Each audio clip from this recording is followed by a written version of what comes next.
Life Management Science Labs would like to acknowledge that we live and produce this podcast on the traditional lands of the Wurundjeri people. We'd also like to acknowledge the traditional owners of the lands of our listeners and our international colleagues. We'd like to thank and pay our respects to their elders, past, present, and emerging.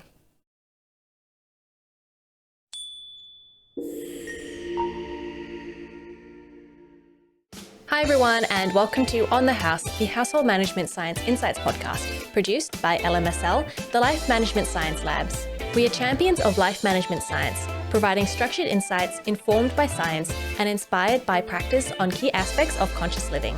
Each week we bring you scientific and practical insights on each element, with expert knowledge from professionals in the field. I'm your host, Gabriella Joustra, coming to you from Naarm, Melbourne, Australia. Let's get started. Hi everyone, and welcome back to the podcast. Today we're going to be talking about vermicomposting for your home and garden with Liz Freisen, who is a passionate composter. Hi, how are you? Hi, Gabriella. It's so nice to be on with you today. I've just been so looking forward to getting to chat with you, so thanks for having me.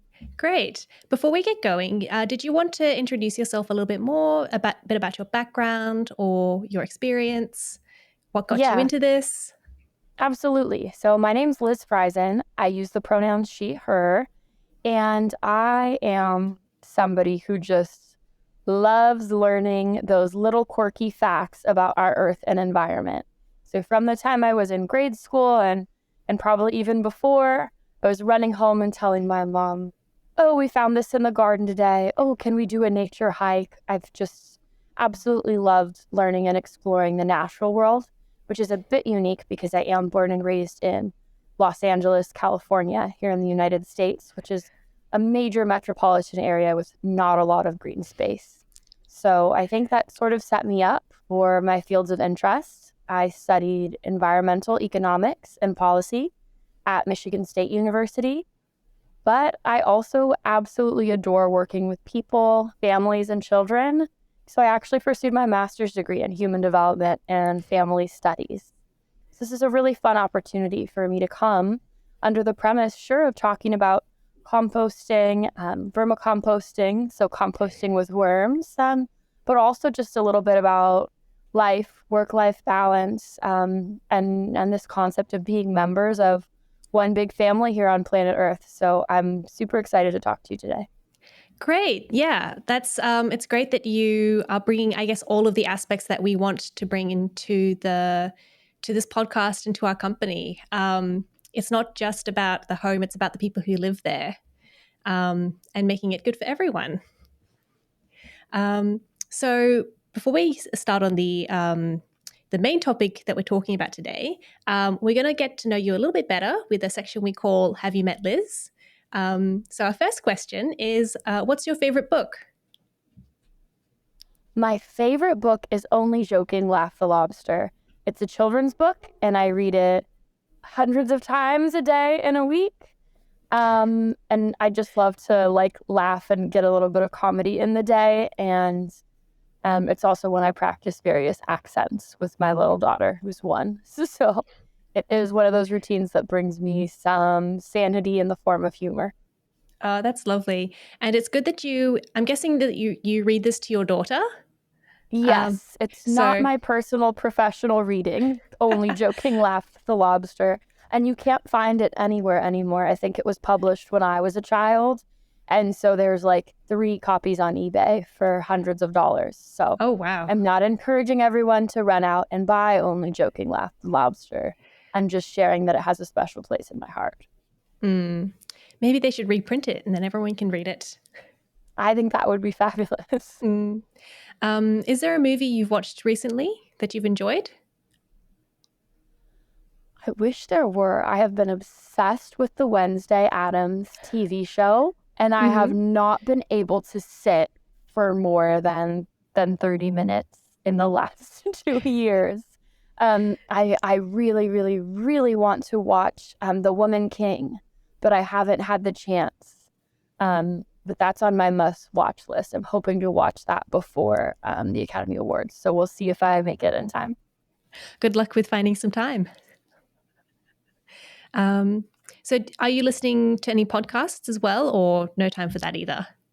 One podcast I actually love, it's called Couple of Things with Sean Johnson and Anderson East. She is a famous gymnast, an Olympic gymnast. And she and her husband, his name's Anderson. I always think of that as a last name, but she's Sean Johnson. He's Anderson East. And they have 2 young children, and I have a young child, and they're both athletes. So it's interesting to hear about their athlete mentality. And then they're both parents. So I've really enjoyed listening to their podcast and just learning the way they bounce ideas off each other. And they're very vulnerable about what goes well and what doesn't. And I appreciate that honesty. It took me a while to get into podcasts under this premise that we're always bringing the best version of ourselves. Or it would be like if you went to read and every time it was a self-improvement book. Podcasts were just giving me a headache. And then I listened to their podcast and I really enjoyed like their open rapport with their audience. Yeah, some of my favorite podcasts are ones where you actually feel like they're just friends and you're just listening in on them. So that sounds like a really great podcast. Do you have a role model? Oh, I would say my role model is Dr. Lori Thorpe. She's a environmentalist researcher here in the U.S. at Michigan State University. And she created RISE, which is the Residential Initiative on the Study of the Environment. And it's a university program where students have all different majors. So they're all studying something different, but they're all getting a minor in sustainability studies. And they all live in the same dorm. And it's a beautiful LEED certified building. So there's natural light and community gathering spaces, community kitchen. It's just a wonderful community. And I got to be a part of that first cohort. And from then on, I've always been able to say, I want to be like Lori, like Dr. Thorpe, when I make it, wherever that is. I want to be a program leader and just someone who's always incredibly warm with my colleagues and hopefully my students. I love teaching. I love working with people who are interested in learning more. That's just a community that really captivates me. That's fascinating, this idea of, I guess, lots of different majors coming together into one space. Yes, the idea that you can have common interests, but not be doing the exact same thing, because so many residential programs are, say, for pre-med or pre-law, so you're all really tracking exactly the same. And that's so beneficial to have a cohort with the same goals. But what made this interesting was people who wanted to be doctors and lawyers and hotel managers and policy writers. And so we weren't all the same. It wasn't this homogenous group. We were able to really exchange ideas. We had organic farmers. We had kids who grew up on traditional farms. We had students who were studying in the bioengineering labs and literally inventing new species of GMO potatoes, sitting next to the organic farmer and always getting in a healthy argument. And it was just a really beautiful way to learn about environmental subjects. Yeah, what a great initiative. And yeah, hopefully one day you'll get to do something like that. Yeah. I think you'd be really good at that. I just love learning. I think that podcast people bookworms, right? We come here to learn about new things and connect with new people. Exactly. Speaking of learning, is there a recent course that you've completed or one that's inspired you? Yes, I'm actually really enjoying LinkedIn Learning. Has a lot of new resources, and I've kind of been exploring, seeing if it's a good place to pick up some new skills and perspectives. And there is an ESG course. I'll be sure to give it to you so you can link it. It's for environmental, social, and governance. And it's a standard of business reporting outside of profits. So that idea of what greater responsibility to society do businesses have beyond earnings? And that's sort of where ESG comes from. And this course gives excellent examples from business cases. So it tells you which companies are doing this well. And I've really enjoyed that because we hear so much of what companies aren't doing well or negative impact. And so to hear the instructors talk about they were talking about the trust that, trying to remember which investor bought it. I want to say Warren Buffett. But the trust that the purchaser of Walmart had. They said Walmart's communications, sure, there's controversial things with every company, but their communications around what they're doing with environment, social, and governance issues are accurate. And they have this beautiful, their reputation for that, it is trusted. And there is no single universal ESG reporting system. So every company's sort of writing their own annual sustainability or impact report, and we don't know exactly what metrics to trust or go off of. And so getting to hear about trusted companies for me was so exciting, because when we're focused on living smaller or more simply or more environmentally consciously, we're often working against large companies. That's just sort of how this thing goes. So for me to learn about some thought leaders in that space has been really inspiring and positive. Yeah, definitely. So I found, personally, I'm trying to live a bit better, and it's like I can't go to this shop, because I know that they're not good, but then I don't know where to go instead. And often companies will advertise themselves as really sustainable, but then you look it up and they're not. So it's really great to hear that there is something out there to, I guess, help us and guide us. And yeah, I'll definitely be looking that up. Good. I hope you will. I've really enjoyed it. And the professors are brothers, which I think is just a fun dynamic to deliver a course with someone you're related to. Is always a little bit more quippy and not so dry. So I've genuinely enjoyed it. Interesting. I'm not sure if I could do anything with my brother, but hopefully they got on okay together. So how would you define household management? Household management. It is so fascinating just to think about that subject and its history. So for me, I'm more familiar with that in the United States. And when I think household management, I think home economics, which was one of the first fields of study that allowed women PhD candidates. And that's what my master's program advisor was. She had her PhD in home economics because that's all she was allowed to pursue at the time. So I think you hear household management, and for me, immediately that's tied to gender. But when I sit with it longer, and after enjoying some of the episodes that you guys have produced out of here, I really associated household management more with the ideas of peace and joy and functionality. So what can you do to set yourself up for a functional and peaceful environment? And I love that word management, right? We always think of home. What makes you think of home? And it's such a sentimental word. But that word management, that's an intense word. That's an action word. And so hearing them come together, I think for me, it almost feels validating, because it can be so much work to have your home be a natural and warm place. And household management reflects that, right? It reflects that work with an action verb. And I really appreciate that. I know in my personal life, with bringing in a new member of the household, right? You have a baby, so you think of all these values. I had my daughter not this September, but last September. And you think, I thought about what values I wanted to raise her with.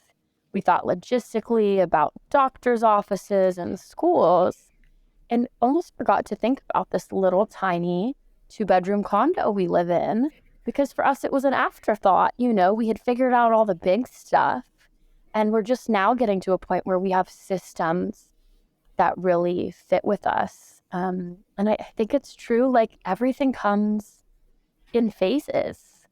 And so for me, household management, I think, is going to be ever evolving. And I'm finally getting into a beautiful and comfortable place with mine now. So I am grateful for that. Yes, I think something that I've learned about household management is it is always changing, as you said. And it also differs between everyone. what everyone needs in different households. Mm-hmm. But most of all, it's, just, I guess, making sure that, as you said, the house is functional and that it works for everyone. Mm. Are there any misconceptions people have about household management? Yeah, I think that it doesn't exist, maybe. Right? Forgetting that action verb management is on Mm-hmm. there. Not everyone likes management. Not everyone aspires to work in management, right? Sure, some Mm-hmm. people do. Not everyone necessarily wants to, but if we do, for me, it ties back to what you said, that you're trying to be more mindful and conscious about some of the things you're bringing into your home and your purchasing choices. I know for myself, I found myself almost trapped by that mentality. Then the management of my home was becoming a task I couldn't keep up with. I couldn't do it in alignment with my values. And it just sort of became this insurmountable, anxious thing. So for me, household management also aligned with mental health management and reality management, and sometimes letting go of expectations that I can care deeply about our planet and our earth and our future, and that I can still have, what would be considered shortcomings and digressions from sustainable living. The first huge loss for me as a parent was using single-use disposable diapers. And let me tell you,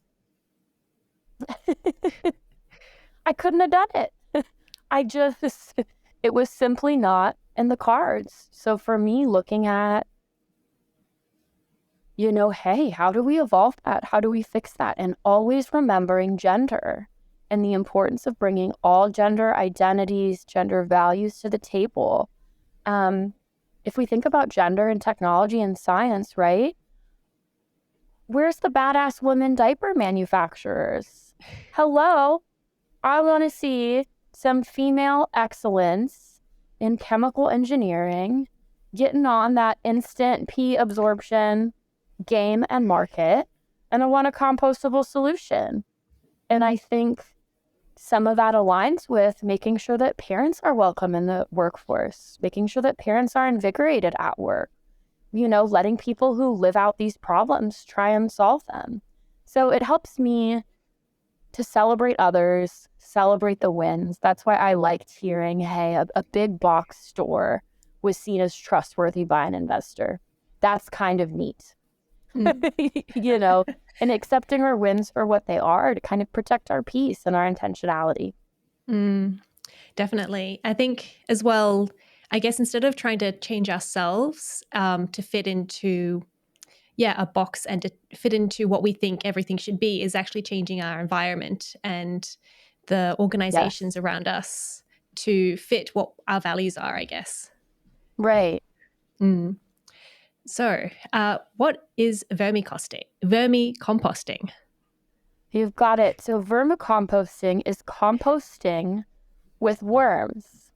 And that might sound like the most peculiar and specific thing for somebody with quite a lot of things going on in life to talk about. But I am the number one fan of vermicomposting, and there are some people I would proudly defend that title against. I think anyone who's learned about vermicomposting can become a little enthused and obsessed with it. So it's the process breaking down your food waste. So that's what composting is, right? It's composting. Some people think of a big smelly pile on a farm, right? And it's this pile of garden waste, food scraps. So if you've been somewhere where instead of just throwing your food waste in the trash, you maybe scrape it off your plate into a bucket or into a separate container for composting. Now we're seeing compost bins in more coffee shops, etc. So we're seeing them more. So vermicomposting, instead of letting those things break down and sort of rot naturally and become soil, we're letting them rot just a little bit so that they become tasty to worms, little wiggly worms. And those worms then eat it and excrete it, creating soil. So yes, POOP, that is worm poop. but we call that castings, and it's a very nutrient-rich soil. And I love that it's an active process, right? There's active consumption and excretion. So instead of sort of almost waiting for the magic to happen of what we would consider a traditional compost pile or that hot, stinky compost pile out on a farm, we have this little tiny system that is remarkable for urban living. So growing up in Los Angeles, I didn't have a farm. There aren't many. There's a couple, and there's documentaries about them. So there aren't many farms. There's not much connection with soil or your food. You know, food is something purchased at the grocery store, thrown out in the trash bin, and that's that. So when I learned that you could have a bunch of living organisms in your home breaking something down, I naturally ran to my mother and asked to get some. And of course she said no, because worms in our home wasn't going to happen. I do have a question with Yes. normal composting. Yes. Does that not have worms in it already? Like, surely all composting is vermicomposting, has got worms in it? Or am I wrong there? That is a wonderful question. And it wouldn't be fair to call you wrong, because I bet if you really looked, you could find one. And maybe one of those little bitty worms that are in fruits and vegetables and stuff. But what this is it's red wriggler worms. So kind of a tongue twister. Red wrigglers with a W. And they're actually not an endemic species.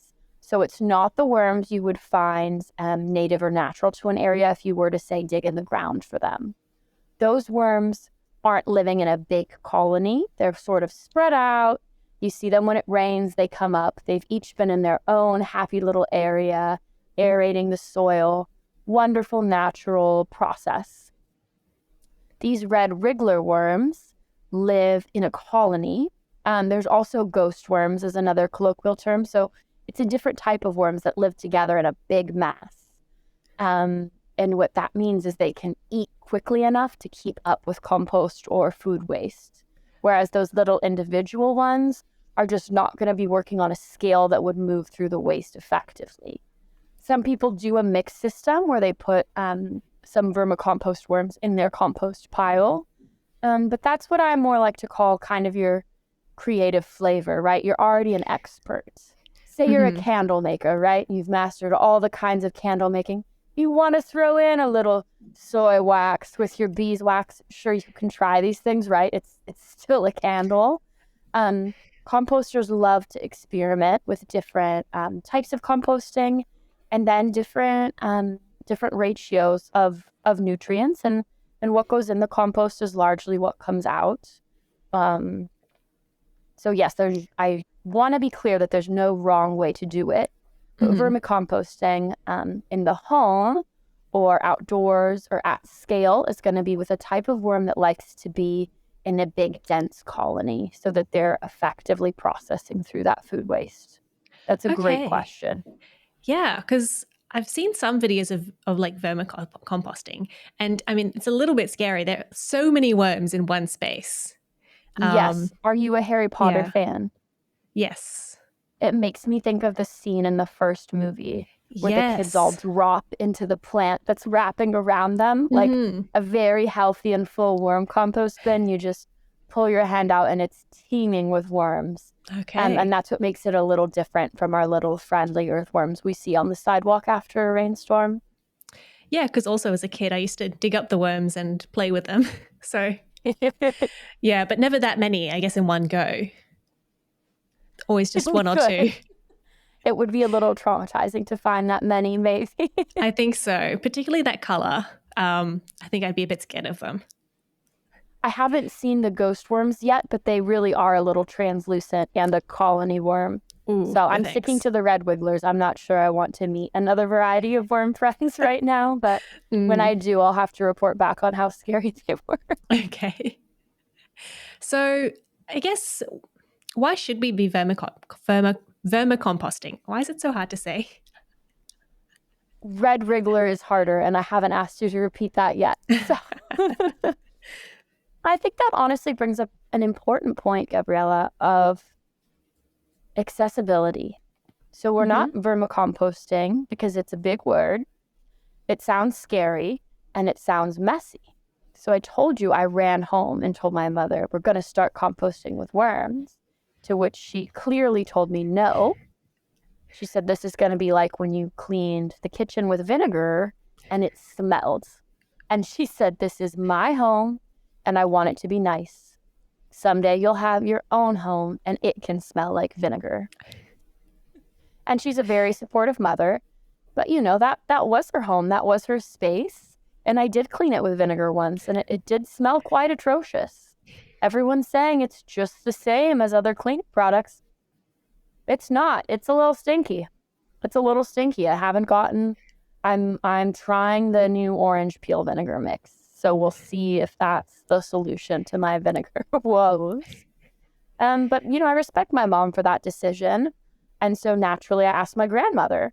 And she bought me the worms and the bin, and I set it up under my bin, in a bin under my bed. So in my bedroom, in a big Rubbermaid bin, and for months before my mother knew about it. And I told her, "Oh, I got the worms. I've had them for 6 months. Like you didn't know." Obviously, they're not too smelly, or she would have found them. She would have found them. How rude of me. Also, like. So sorry in hindsight for the things we put our parents through. But it's also the perfect anecdote, right? She didn't find it. It wasn't smelly. And some of my experiments with the earth were sticky and smelly, but worms, despite their reputation, were not. They do breathe through their skin, so they need a damp environment. And so what a worm bin in the home looks like, and in this case, not some big grand home. I'm talking a college dorm, my bedroom as a child, under the sink. What it looks like is I love to use shredded newspaper to start it, but not so many people are getting the newspaper in print. But if you're able to go to a recycling facility, you can typically still get print newspaper. So I recommend and use that because that's what I know, and I love the results. And a bit of cardboard as well, which cardboard is always easy to find. So you shred that and dampen it, and the worms actually live in that. So people think worms live in dirt. But when you see the dirt in a worm bin, what it is it's what's already been processed. It's the dirt that those worms have created. It's their castings. And so they're eating that food. So you would just put under that pile of newspaper, not too much. So composting isn't going to, vermicomposting in the home is not going to eliminate your food waste. And on a farm, a big, hot, smelly compost pile can. And that's powerful. So I'm not knocking or discarding traditional composting or composting facilities, right? So many cities now are composting at scale. That's magnificent. But I think when it comes to our home, we want to feel connected to the earth, and creating soil from your own food waste, especially as I don't have a garden. I don't have any green space, you know. I have a little condo, and it's 2 bedrooms and 2 bathrooms, and there's not even a windowsill planter. We have no earth involved in the little bit that is our home. And I love where we live, but knowing that you cannot own or touch any ground in my 2nd-story condo and create dirt and earth, I think is very powerful and almost sort of a kind of poetic beauty to it, right? And that has always brought me great joy, especially in university, in the dorms, which was when vermicomposting really took off for me, when I found other kids who were a little bit of environmental nerds, the kind of people who like to dig up worms, right? And they all wanted to try doing it, and all doing it in our bedrooms and get permission from the university. We actually got permission this time. Harder to go around the nose of your university than your mother, I think. Depends how permissive your parents are. Mine was not a permissive parent, so it was much easier. But that was just magical to me, to create dirt. I don't know what your living situation is like at home as you're navigating these changes, but does that sort of spark something in you to think about creating your own dirt? Yeah, I mean, I've talked about this once before with another guest, but never in much detail. So I'm curious about it, but I'm also like worried about it because I mean, in some ways, it requires more than just me in the household to look after it. I would imagine because I live with my partner. We live in an apartment, so it's not. We do have a shared garden space. I do have a balcony with some plants on it, but I don't have a composting area. I don't have, as you said, I don't have a lot of green space that is just my own for me to do whatever I want with. I couldn't Yeah. start a composting bin in my No shared stinky hot garden. pile can be happening anywhere near you or your partner's space. Yes, So exactly. Yeah. at our program in the university, you did need your roommate's permission. Mm-hmm. So we needed them to sign off and understand, and you couldn't just sneakily do it like I did.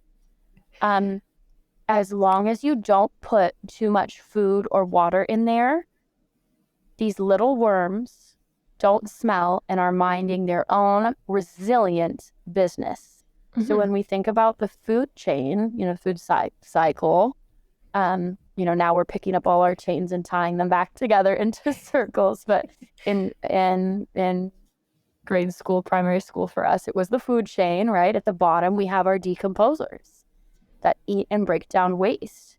And those are some of the most resilient organisms on our planet. They include cockroaches and fungus and all those sort of things that we think of as icky. But vermicomposting, if you're someone who kills plants or loses their house keys, I'm both of those things, right? The concept of that you're doing a project that can't die is exciting. And worms don't die easily.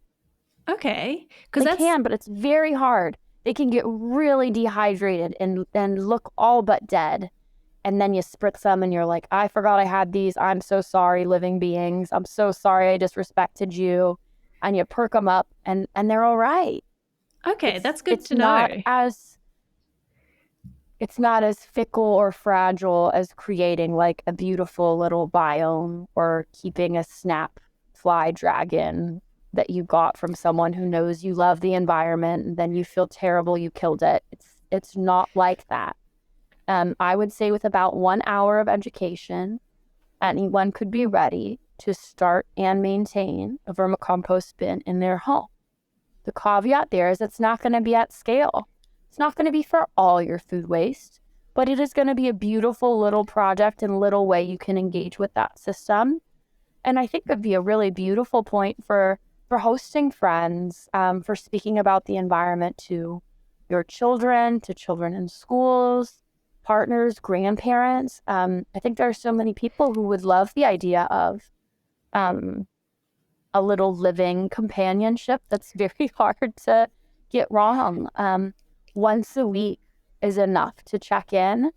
So for example, over breaks in the school year, such as spring break, which was 1 week, or Thanksgiving, which was a long weekend in the US, typically like 4 to 5 day holiday, there didn't need to be a holiday planned for the vermicompost bins. And then for a longer university break in the summer, there would be a member of the greenhouse staff and we'd put all the bins in one room, almost like group babysitting, and they'd check in there once a week and maintain them over the summer. You can also vermicompost at scale. So someone could have a big, massive, and the bigger things are, the more likely they are to be smelly. Mm-hmm. It's like our laundry pile, right? Like the laundry pile is not a big, smelly, scary thing unless it becomes a big, scary, smelly thing. So it should be just fine. And vermicompost bins have a lid. So they're much tidier than other aspects of our life and built environment. I always say try it. And if it goes horribly wrong, whoever you got the worms from will typically be more than happy to recoup them and say, I think we need to get a little bit more comfortable with saying, man, I tried that and it was not for me. And I tried it responsibly, right? And instead of never trying it, say, I'm going to try this. And if it's not for me, I'm going to make a social media post and say, hey, does anyone else want to try worm composting? I realized it's not for me. I did the small startup costs, ready to go, come and get them. Mm-hmm. And that's what we had. We had a phone tree. So that's how we got approved by the university. We literally had a phone tree, like organizations used to have, or I don't know, youth sports, like my little baseball coach when I was a kid had a phone tree. And so if practice was canceled, the coach would call like the assistant coach and all like the mom with the last name that started with A. And then they would each call two people and we'd all know practice was canceled, like before social media and like regular email practice. And so that's what we did with the worms. We said, here's who we're going to call. I was on that list. We're going to call Liz. If it's a vacation, we're going to call the janitor who I talked to, and like I got him on board with me.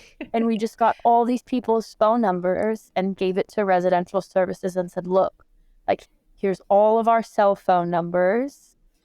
You will be able to contact someone about these worms. Like we stand by this. And we never had to activate the phone tree. It was all okay. It's always best to have a plan. My cell phone's probably still on that list. If something goes south at Michigan State University with worms, I bet my ringer would go off.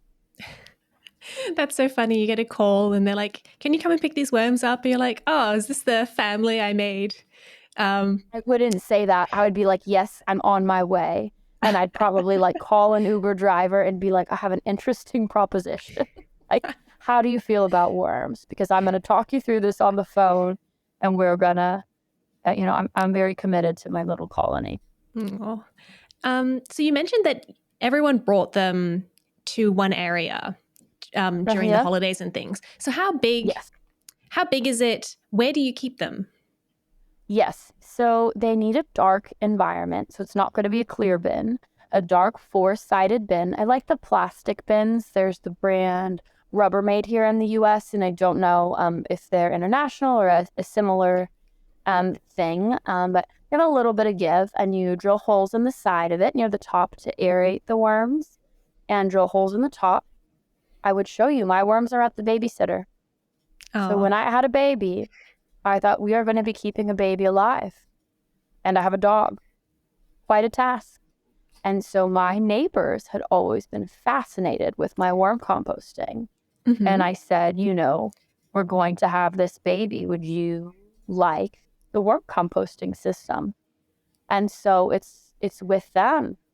And they've learned it. And I have no guilty conscience over abandoning any living organisms because somebody else is learning with them. So I just want to share that too. Like, it's not for waste. Someone else is learning them, and people are busy. We might have different cycles. There might be parents who want to try it and are worried that, it's not going to be maintainable for their family, but they should consider, maybe that's something you would say yes to, Gabriella. Oh, mm-hmm. Your neighbors say, hey, look, we have it set up. Smell it. It's not stinky. Like, is it your turn? Do you want to do it now? And so, so they're I wouldn't do bigger than like a storage bin that has all your kids' sports equipment is kind of a big bin. Mm-hmm. So someone who wanted a bigger system could do that, or somebody with a garage or a backyard could do a really big system. But in the university, we had an 18-gallon tub. So like 30, 40 liters. Mm-hmm. I don't know, probably making that up. I don't know, like this big. That big? Okay. This big. Okay. And they prefer depth, so you're not going to want something super shallow because you bury the food waste. You sort of lift up the newspaper and toss it under. So even for people to think about getting their hands dirty, like you don't even need to really get your hands dirty. It's just wet newspaper. It's not something. Now that I'm a parent, I know all about dirty things. I have a dog, I know all about dirty things, and this was not a dirty thing. You just pick up that paper and toss under there. The college dorms was wonderful because what it was really students making a cup of tea in their dorm room. So their tea bag, and then like apple cores, bananas, you could take those items, like grab and go from the cafeteria and eat them in your room. So it was a perfect, very small scale way. And the students had this kind of smallest size bin, and it worked really well. And I mean, you just see it start to turn from newspaper to soil. And those castings, what's interesting is it's not just soil. Their properties are that they change water retention in your soil, that organic matter. I don't know if you've heard of that, but like even if your potted plants on your balcony, right, when you're buying soil for them or they're coming potted in soil, a lot of our potted plants need soil that's got to filter really well, right? So we don't drown our plants. But sprawling spaces, Melbourne is a perfect climate example. So is San Diego, California. We want things at scale that can absorb water when there is water and save it and use it and return it to the earth and be part of our water cycle and not runoff. And castings actually increase the water retention of soil by 30%. So if we think about even like grass is the worst of all things we could put in the environment, okay? Someone else can come on and talk about it, but it's not good. Even if we were throwing it out on the community public grass, it could be watered less and there'd be less runoff and evaporation from the soil there. And there's a huge interest of vermicomposting in really arid regions. Saudi Arabia has a big interest because of soil loss and soil quality and nutrition of the soil and their ability to grow things in a very arid climate and food security. And if they were to vermicompost the scraps of this imported food that they're consuming in this country, those food scraps could then become soil and soil and soil to create and farm more and more of their own foods naturally. So you mentioned as well that you can't compost all of the food that you produce if you've got a small container for them. Correct. I guess approximately how much and like what kinds of foods can you put in there? Yes. So I would say a half systems, United States, for all of our wacky things. Why did we have to go and also mess with measurements? Don't we have enough issues? A small handful of food or half a cup once a week or every other week when starting out. Okay. Because you can look and see how much of it is gone and you can add more.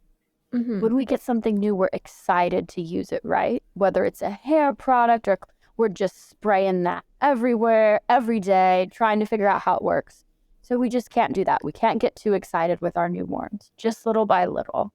The colony itself, too, of worms will reproduce and grow. So when there's a lot of worms in your bin, they can eat more food. So I'd say up to this much, like 2 handfuls a week in a smaller bin that's about this scale. So about the size of a, I don't know, bigger than my head, couple of. And a bucket. I don't know. Yeah, but like a handful in the bucket a week. So that's obviously not all of our waste. But if we have an apple a day, a cup of coffee in the morning and a cup of tea at night, that's really lovely. So tea and coffee are wonderful for composting. Coffee shops is somewhere really cool. Like the coffee shops with the hipsters should absolutely get on board with worm composting. If it's not going to turn people away, they would have a really wonderful time at it. What you're not going to want to put in there is meat, dairy, protein is a no. Oils, strong oils. So if you have leftover olive oil in your pan or something, isn't a good fit. And then also our onions, garlic, and orange peels. So it's, and we kind of, as we're sort of learning more about gut health too, like in the human body, right? Like things that are superfoods at balancing our bacteria and our hearty stomach, like they're not kind to worms. So, it doesn't sound like it'd be very comfortable to have your skin covered in onion peels, and it's a little bit too intense for them. Same with orange peels. So just citruses, onions, and you're wanting to not overdo it. It doesn't mean you can never do it. Cardboard egg cartons are a wonderful habitat for worms. They just love the shape of that. Same with pineapple tops. Like the top of your pineapple is really like dense and gritty, or like the top of celery leaves. But the worms love to like burrow and be through there. And then it sort of provides this structure, right? That's somewhere they can hang out and eat. And so like something I would do is sort of lift the pineapple top and then throw the food scraps under there. And that's kind of where they all gathered. Okay. I love this idea of like a little cafe for worms underneath the pineapple top, though. Yes, it's a little, I'm like, it's fun. You're like, oh, I did something they liked. You know, it's kind of, I would say it's all the fun of sort of that animal stewardship. I think there's a little bit of all of us that wants to live in a farm and have goats and live happily ever after. And yet here we all are in tiny apartments, right? So this captures a little bit of that whimsy and connection with the earth in a way that is sustainable, and not in the green sense of the word sustainable, but in the lifestyle sense of the word sustainable. You can actually do it. We love to travel, right? We love to visit friends. We love to sleep in if we don't have kids, you know, or we love to wake up early and go on a magnificent hike. And we're not necessarily like committed to keeping things alive. And again, that's why I don't have them right now. Like I said, my neighbor was like, hey, do you want a square in the garden this year for you and the baby to do together? And I said, I dream of nothing more, but I know I can only keep 2 things alive right now. And I have the baby and the dog, so I have to say no. And it breaks my heart. But sustainability in our life and our home management practices is so important for our peace and that sense of belonging and happiness and calm. And so I hope vermicomposting opens that door to more people who maybe they feel bad that they bought one of those kitchen top compost bins and it was really stinky and they threw it away. Guilty. In the trash, right? Yeah, I did that exactly. I had it in the kitchen. Okay. I filled it. I left it there for months. I didn't do anything with it. Laughing like too loud for recording. I'm so sorry. That's okay. It was awful. Yes. And then eventually I put the whole thing in the bin. Yes. And then afterwards our council actually got composting bins that they take away. So fabulous. Perfect. Beautiful. Yes. Much happy with that solution. But it's not your fault. It was never a solution to put living things that are supposed to be part of a food cycle in a clean human kitchen countertop. Like, if we really pull it apart, like compost, hot, stinky farm, tiny apartment with my partner, like not really a compost place. Yeah. And I think we owe that accountability to our partners in living, right? We can't be just doing stinky things all the time without consulting them. And flies and pests are a nuisance. Worm composting bins can get like mites or flies if there's too much food, because it's like that. You're just keeping a bin of old food. Like, of course, it's going to attract insects. And that's why just starting really slow is key. And in that case, the worms are managing it for you. They're going to eat and break down that waste. So it's not going to be food sitting around. It's going to be it's going to be covered in worms, which could sound gross, or it could sound just really exciting. And we tried to do in university a lot of work around attitudes towards vermicomposting. Because if it works, and the hippie, science, worm digging kids like yourself, Gabriella, are all excited to try it, or even you're a little hesitant to try it, right? You don't want to bring some stinky thing home. Yes, after my first experience. Right. You've been burned. And rightfully so.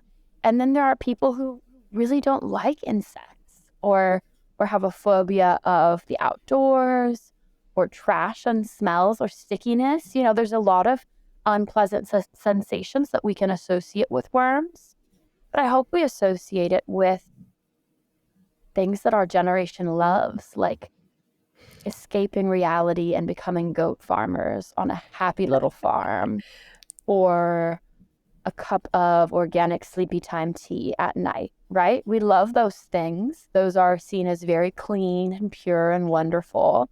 And so if we sort of incorporate vermicomposting in that mental category with the fresh cleanliness and joy of having our little friends, that's really the goal. So it's really fun to get to talk about it. And I know past guests have talked about it as well. Mm-hmm. But I hope that everyone sort of has a fresh perspective on why it works for them, why it works for which stage of life they're in. And that's why I love being transparent. They're not here. I cannot be responsible for them at this moment. But I pinky promise you can. We can't do everything at once and live sustainability in a wellness sense in our personal life. And so I think vermicomposting allows us to ebb and flow without the permanency or commitment. A hot compost pile in your garden, you also really have to commit to adding things, to turning it, to making sure it's not just a pile where vermits and different rodents are coming and like causing havoc, And it takes being on a farm and being an early riser and being connected with nature. And most importantly, I want to acknowledge all Native peoples have practiced this for years. There was no waste bins. There was no waste collection system. So this isn't new. It's just forgotten and misplaced. And we forced it out.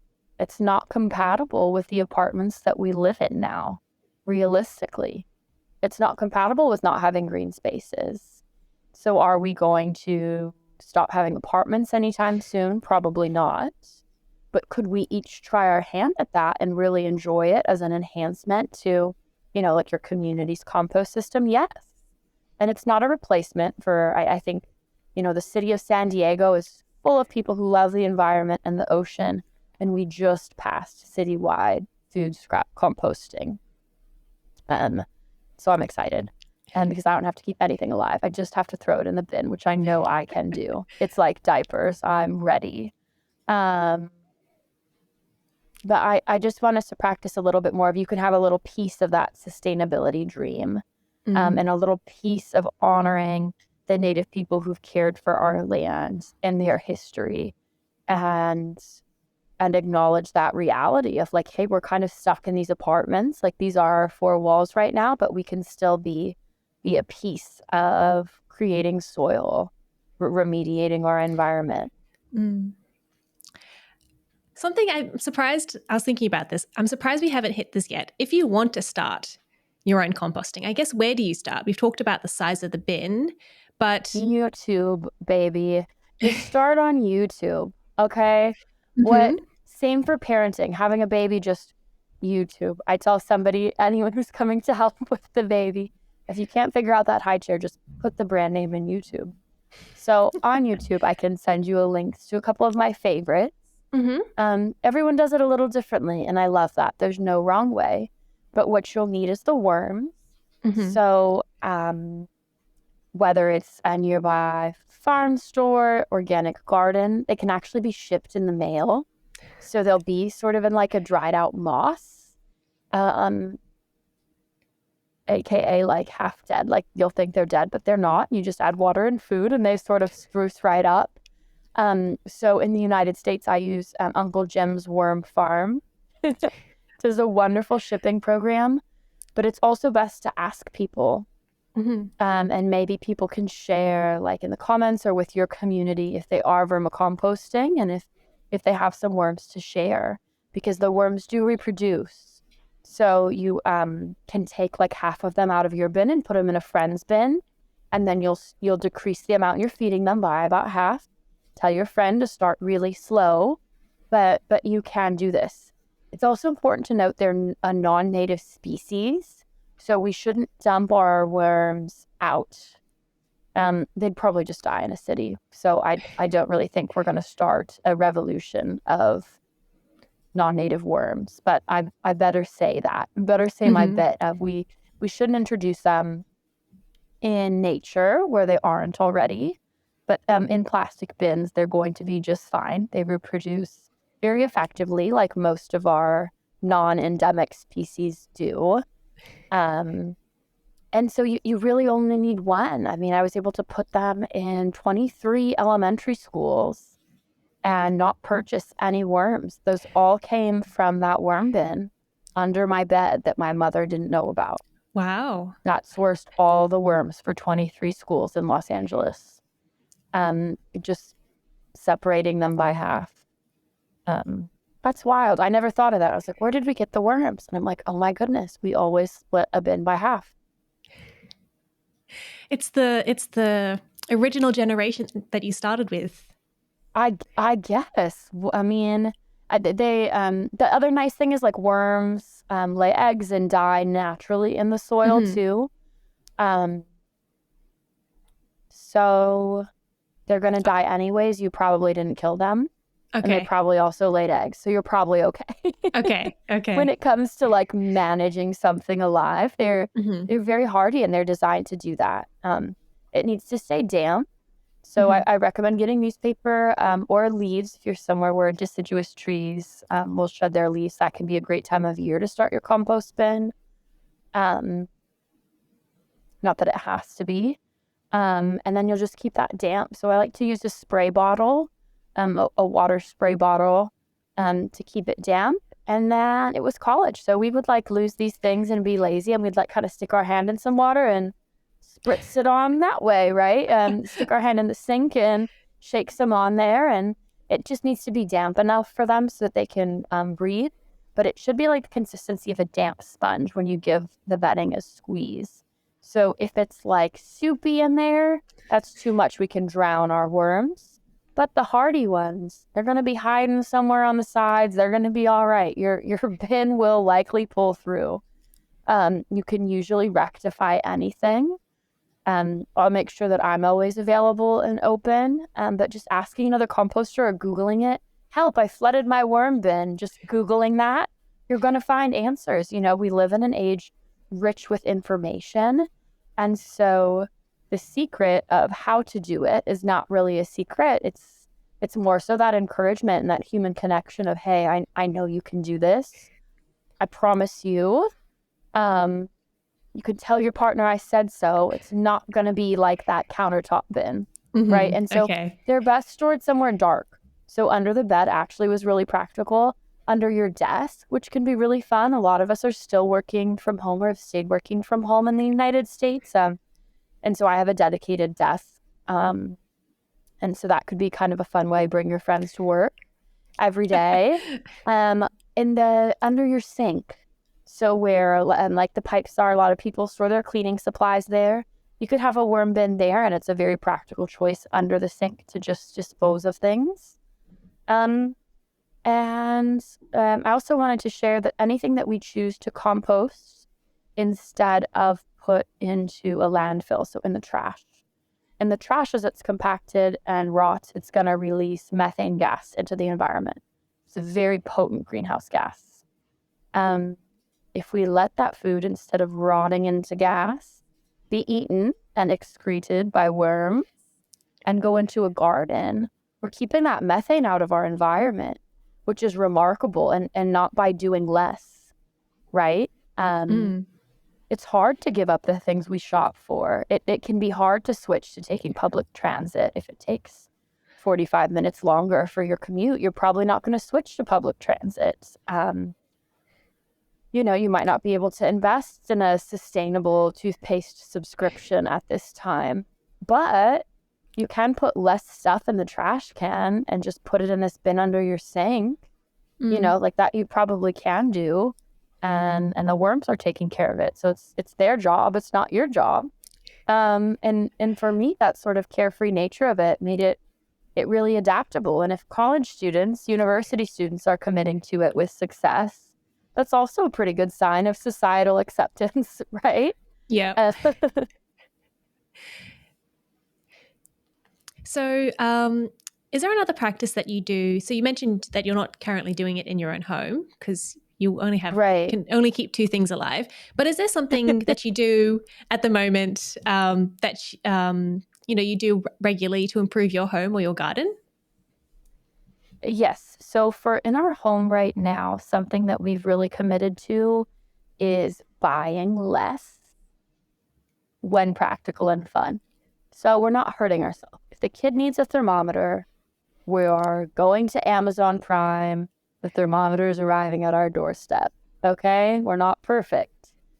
But for all other products, high chairs, clothing, we're not buying those items for our child. If we do have to buy them, we're buying them secondhand. But we're mostly just letting people know, hey, we love hand-me-downs.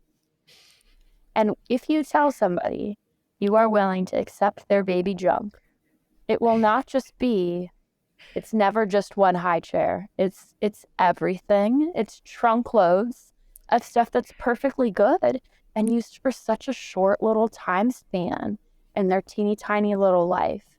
So for me, I felt sad as an environmentalist, and like I haven't been doing enough on my parenting journey. I really wanted to use reusable diapers, nappies, whatever, the lingo.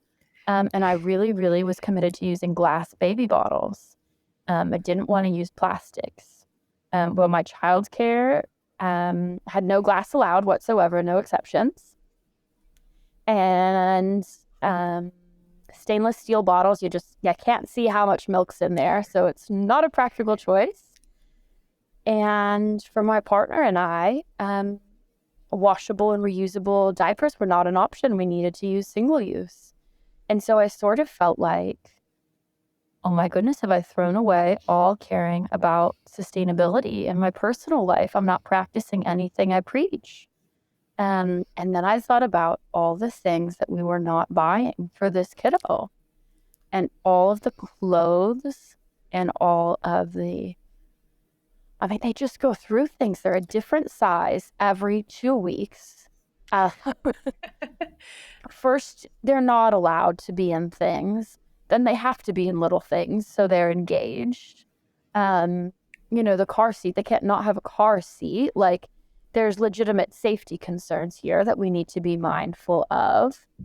And I'm just really proud to not be part of, I saw this in a nursery on Pinterest. I have to get this seasonal decoration. We did really, really minimal decorations for Christmas holiday this year, and it was so fun. We have this like ceramic fish in our dining room over our table.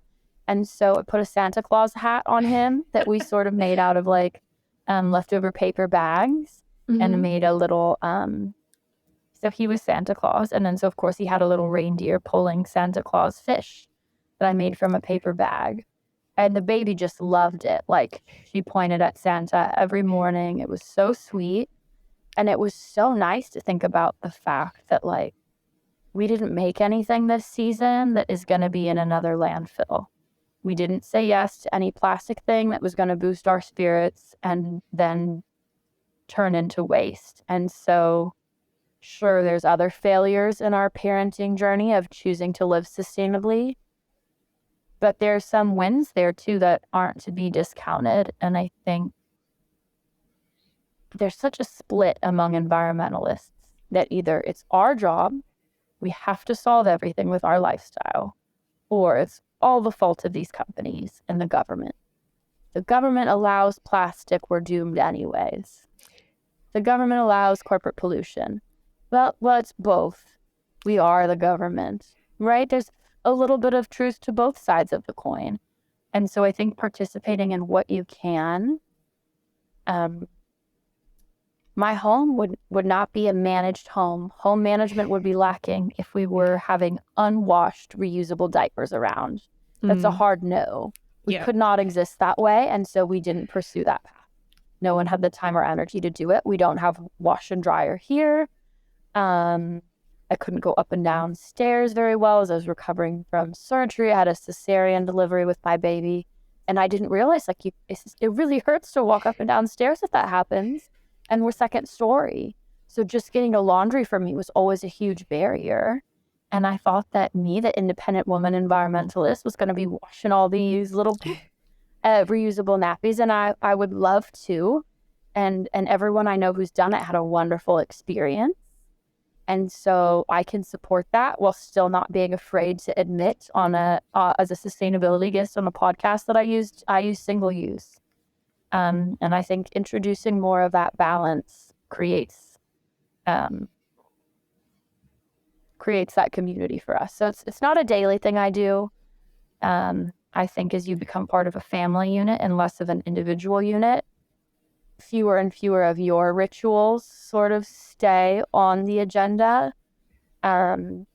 So I don't have one particularly that aligns. I try and wake up and take deep breaths and be grateful and brush my teeth, not skip brushing my teeth. Make sure I brush my teeth before I pick up the baby. So that's not going to be revolutionary for any of your listeners. But I hope that thinking about seasonality, right? It was the holiday season. We thought, what could we do? And we got used gifts for each other, and it was wonderful. I got used cowboy boots for the baby and my husband. And instead of getting the baby a bunch of things, or my spouse and I getting each other a bunch of things, I said, what if you and I both get her something and don't tell the other one what it is? So we have it was a surprise. And we loved that, and she got her little surprises and we felt surprised and it didn't feel like anything was lacking and less waste was generated. So I'm learning to count those as wins and not see myself as an egregious failure to sustainable parenting.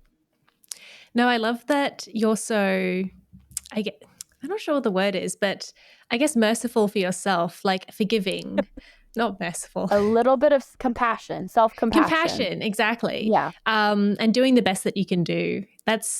And I think that makes it so much easier for our audience as well. And also for me, because I try to do things, but I'm not always very good at it, to improve our planet. Doing our best and being compassionate when we're not. Yes. You do your university homework. You're considerate when you ride public transit, right? I mean, we can't do it all at once. Are you supposed to be eating an organic apple while you do that and then bring it home and compost it on your countertop? You were trying to, and it didn't work well. And that's okay to experiment with and assess things, just like we got to do when we were smaller children, right? We got to bring home these little projects or trinkets, and sometimes we realized, hey, if we don't like that, or hey, Mom, I'm not responsible enough to have that. And we need to give ourselves that grace as adults to sort of go back and forth a little bit on some of those things. So we do have a few questions from the audience. Okay.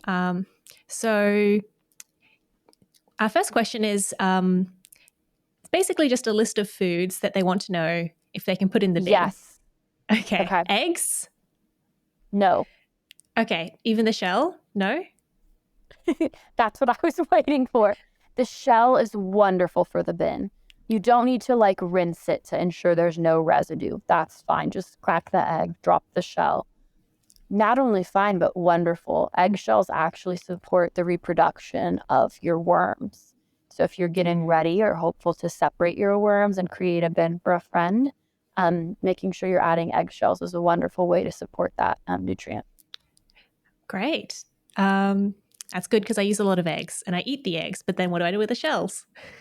Yes, and in balance. So if you notice you're putting a ton of eggshells in there, fine, but don't have a melon that you should have eaten sooner and didn't, and it's all soggy and weird, and you feel bad about throwing it in the trash or taking it down to the bin and not giving it to the worms. That's fine. You don't need to give it to the worms. Okay. Not a piece of food waste is going to make it in there. So don't overwhelm your little friends with your egg collection and some weird melon you've bought. Just accept the fact you committed food waste. Put it in the compost bin of your apartment and be done with it. What about garlic? Garlic is a no. It's one of those oils that's just going to be a little too intense for them. Okay. What about cooked food like pizza? So cooked food like pizza, we're going to want to avoid just because of the grease and dairy. Mm-hmm. Bread is okay, but you're going to want it to be more of a dead bread than a living bread, right? So maybe a crust that really wasn't your fancy, some seedy crust. You got an avocado toast and boy, was it dry at the end. Fine. But if it was like a greasy takeout pizza and you ate half of it and left it on the counter, like they don't really want that either. Let's stick to more organic materials for them. And I don't mean organic like low toxic by organic. I mean organic like it came from the earth. Okay. Because, that's another question I always had was like things like, can I put like any food in there, like rice and potatoes and... So let's just think about it as how close to the ground did that food come from? So rice and potatoes, absolutely. If you've made your mashed potatoes with garlic and cheese and some whole milk just whisked together, that came from a cow. And the cow was not... we don't milk the soil, So we want to stick away from animal and animal products on this scale. It doesn't mean you can't do it. There's some really cool, crazy people who I love who compost their cat waste with worms. Like instead of a litter box, a living litter box of worms. I'm obsessed with it. Obviously, I'm not experimenting with that. I already have the baby and the dog. We're not keeping a cat alive. We're not keeping worms alive. But like you can be creative when you're a composter. You can come up with these weird new things. And they're not doing that for food production, obviously, with their cat. But think about litter boxes and litter and all the waste that is. I want people to be really inspired to like experiment a little and try things that sound a little crazy.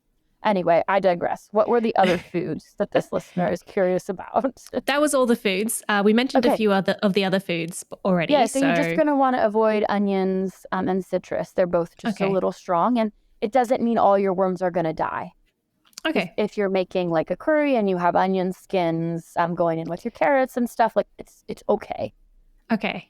Just, I guess, don't make a lot of... Yeah, you're not going to want to make like a French onion soup and put all the onion scraps in there thinking, wow, the worms are going to have a wonderful week with this. They're not. It's still going to be there. And you could pick it out and throw it in the bin later. Okay. Another question was, how do I reduce the acidity levels in used coffee grounds? And you mentioned coffee was great before. So is there acidity too high? Yes. So it's all about balance. So we don't want to be putting just one thing in there. And so it couldn't be just coffee grounds. This is really popular in hot composting, where we're needing to have a balance of our browns and our greens is sort of what it's called. So we want the acidity to stay in check. We want things to be rotting at the right speed. All right. So that's a lot to manage. In our worm bin, I'm going to say with coffee grounds, just having that bedding that is newspaper is going to provide some variety. If you're using coffee grounds, I would say about once a week, your coffee grounds to go in the worm bin. So not daily. It's not on that scale.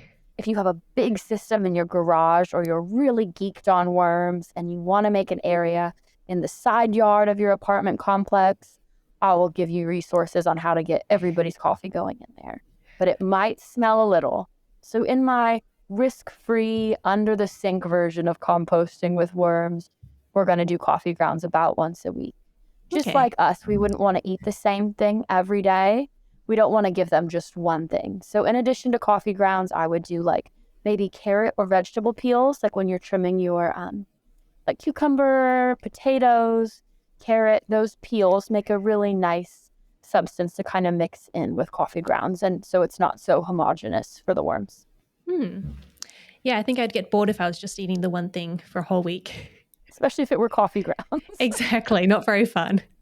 I would get so much work done though.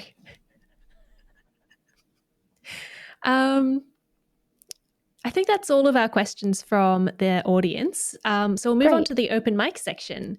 So this is where you get to talk about something that you're passionate about, and it doesn't have to be related to vermicomposting. I love that. I'm going to make sure I'm plugged in for longevity. Okay. It's been such a joy to be able to join your studio. Long distance here from San Diego. That's really special for me. I think sometimes we can forget. I was under all this stress with San Diego composting their food waste. Mm-hmm. And I thought, I have to get in on this. I have to make sure I'm putting out some articles, like teaching people in San Diego what they can put in there. Just my mind was racing because this is happening in my community and I wanted to be there for it. And then so to hear like, oh, your complex has already done that. You guys have already done. Our world is so full of different experiences. And I think we have to remember that with sustainability and let go of our fear of being wrong or being the only person who can do something. There are loads of us. There are loads of people who are underachieving. There are loads of people who are overachieving. There are loads of people who have found the balance and are peacefully existing in a happy life and a happy home. And, we're all in this together. So I really enjoyed getting to hear that of, she does take her compost out to that bin now. Her problem's already solved. San Diego, we're next. It's going to be okay. I think we can get... Do you not use it? Do you not use your compost? I do. I was going to say, you should hear what the other councils in my area are doing. Not only, So my council has a bin where everyone can put their green waste, their vegetable peelings, their food waste. My parents' council area has a bin that is provided by the government. It goes in the kitchen. They provide composting bin bags and you put all of the food, meat, everything. And the council picks that up. So there's no sorting. There's no weird smells because it's done once a week. And man, that's what I want. It's so lovely. And anything that you're not sorting is going to come with a level of waste too. Because people make bad choices and we put things in bins that we shouldn't. It's called wish cycling when someone does that. I don't know if you've heard of that concept. So I have, but I'm pretty sure that the council has said you can put everything in there, like all food. That you can because they're using an industrial composter. So it's pretty amazing. They're basically, just think of like if you were just trying to make a massive, disgusting, like rotted sludge is what they're making. And a lot of them are actually capturing the methane and natural gases from that and using it as a source for transportation fuel at the municipal level. So cities or different councils are able to do that in some places. And that was a large area of research at Michigan State University where I went, the bioreactor that would have campus food waste in it, creating energy to run different campus operations. So that's really wonderful. Worms at scale could break down, like on a farm, if you had a ginormous vat of them, could break down animal waste. Yeah, just fine, or meat products, anything like that. So it's just a distinction between like what's gonna feel clean at home. You could put anything in the worm bin. They're worms. They're gonna be fine. It's kind of about you, some of these choices. The reason we don't do meat or dairy is because it's gonna smell foul in your home. It's not because the worms like absolutely can't process it. So that is a really good distinction. But yeah, don't worry. I do definitely use the composting bin. You scared me. I was like, oh, sorry. You can do this. You can do this. They actually make these diaper pails that are bins. And they kind of close in such a way. They have a skinny bag inside. And they close in such a way that it doesn't smell like diaper in your whole house. And you take it out when they're newborns. They're going through diapers all the time. So you take it out once a day when they're newborns. Now my child's one. We take it out like once a week. And the way it closes, it has like sort of 2 trap doors and a skinny bag. So it doesn't smell foul every time it opens, and the room doesn't smell foul. And that's what we're going to use for our food compost here in San Diego, because they're giving us the lane bin. They're giving us the little countertop bin with the little green baggie that smells foul, and I have a dog that I'm sure will eat it. I'm sure it's not going to go well. So what we're going to use is it's called like the diaper genie, but a diaper pail. And I was looking, they make compostable bags that are that height. So I'm going to like do a little DIY thing, and maybe I'll get all the diaper moms out there composting effectively. Maybe that will be my next corner of the world.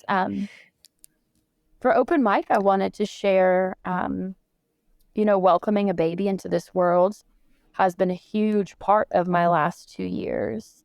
But quite unexpectedly, I had a really difficult time with postpartum depression and anxiety. So I had this like adored, planned, easy baby. And obviously, I'm a researcher. Like I researched what it would be like to have a baby. I researched how you stay nice to your partner after having a baby, researched how to calm them in the night. I researched all these things, and I just felt so terribly out of sorts and on edge the entire time. And like there were all these expectations and I couldn't meet them. And I also felt like I had this tiny precious thing and I couldn't keep it safe. And that worry just ate at me. And I think because I'm a high performing woman, right? I have a master's degree, I'm well educated. I have a lot of economic opportunities afforded to myself and my family. I think people mostly thought like, oh, she's got this covered, or like, oh, people are just tired after they have babies, And so I wanted to just share with the audience that like part of my journey in sustainability has changed so much from having a baby, because I thought that we would switch after the newborn stage to reusable diapers. But I also thought that I would want to get out of bed every day. And I was just, laying there incredibly depressed and incredibly struggling to do my normal functions, to take care of myself, to shower, to brush my teeth. And so I really had to switch into sort of that survival mode of like, have I eaten? Have I showered? Have I visited the doctor? Like, am I coming up with a plan for this? Am I doing my therapy, my journaling, my routines that are going to build me back up to the person that I need to be now? Am I working on these new therapy modalities, right? So practicing not doing all or nothing or catastrophic thinking. Like that takes time. You just sit down with your journal and write it out. You have to attend the Zoom meeting with the other parents and share, like, I did this. I know I didn't need to do this, and get that community support. And that took time. And that time meant I was on Amazon.com supporting Jeffrey Bezos, which is like my least favorite thing to do. And that kept me going and was a sustainable choice for our family. My partner needed that. I was very into the glass bottles, and my partner said, I'm not comfortable with that. It's scary to have glass and a baby, and I don't want to do it. And I was struggling with this postpartum depression and anxiety. I wasn't doing all the feeding. He was doing a lot of the feeding. He was doing all of the cleaning. So if it was his preference to use and clean plastic baby bottles, I needed to share that accommodation as a partner. And it didn't mean that I had failed as someone who hopes to protect the world from microplastics and their child from plastic exposure. It wasn't my first choice, but I didn't expect to have a physiological, biological complication that I did. And so I just hope that people know, whether it's you're in university and you're struggling with anxiety, or you're struggling with low self-esteem, or just feeling depressed, going through a mental health diagnosis. I think we've really separated our social health from our environmental health. And I just want people to know that they do go together and they are both awesome. And if your sustainability project is called like Wake Up and Be a Mom Today for 2 years, it doesn't mean you stopped being someone who cares about the environment. It doesn't change your qualifications or your passions. And there's different seasons of our life. I think it sparked a lot of creativity in me. I really think this diaper bin for composting is gonna make its waves. Maybe it's time to get a TikTok. We'll see. We'll see the best way to get that information out there, because those things just trap in the stink, and stinkiness is what makes compost so hard to wrap our head around and so hard to get our partners and roommates on board with. But yeah, I just wanted to share that experience with my mental health, and it meant I couldn't be the advocate for the planet I needed to be. I needed to advocate for myself and sort of get back on track there. And I just want people to know it doesn't mean you're not doing enough if you buy regular brand dish soap. It's okay. Like, we're all learning and growing together, and the more open we are with each other about those choices, the more we're going to affect real change. Thank you for sharing that. I think I really love your definition of two types of sustainability, which is sustainability of the world and the sustainability of your own lifestyle. And I guess, sharing your experience so that everyone knows that it's okay, that what they're doing is okay. I think that's really lovely. And thank you for sharing that. Thank you. I appreciate that. I felt really comfortable to share that. I think with you and your listeners, and this sort of niche of home management, like our home is our environmental health, it's our mental health, and it's a wonderful, sacred thing, and approaching it with honesty and openness is so important. So if people want to find out more about you, where should they go? Yes. Well, my platform right now that I'm the most responsive and visible on would definitely be LinkedIn. So that's just my first name, last name. So Liz, L-I-Z, and my last name, Freisen, F-R-E-I-S-E-N. Try and always accept connections there. I'm always open to share my thoughts and feedback. At this time, I've not been using Twitter as fully until they commit to protecting all users on the platform. To me, it's really important that anyone that approaches me knows that they're going to be met with kindness, compassion, respect for their racial identity, their gender identity, their pronouns, their religion, their beliefs. It's so important to me to have a no bullying policy in my personal life. I think people forget that we're allowed to set policies for our personal life. So that's my personal life standard. LinkedIn's a platform that's working well for me right now, and it's a great way to reach me. My connections are always open, as are my messages. And it's somewhere that I enjoy to post from time to time too, and read and share what's going on.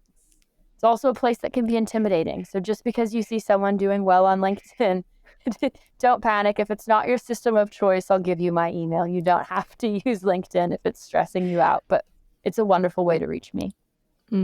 We'll make sure we put those links as well in the show notes so people can find you easily.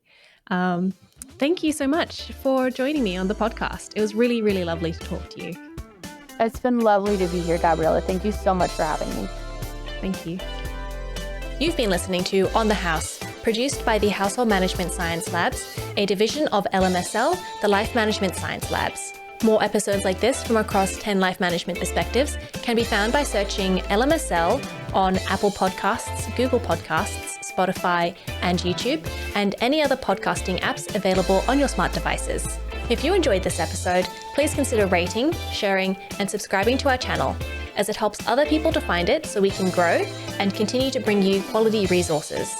More of our work can be found on our website, hm.lmsl.net, where you can join our movement. I'm Gabriella Joustra. Thanks for tuning in.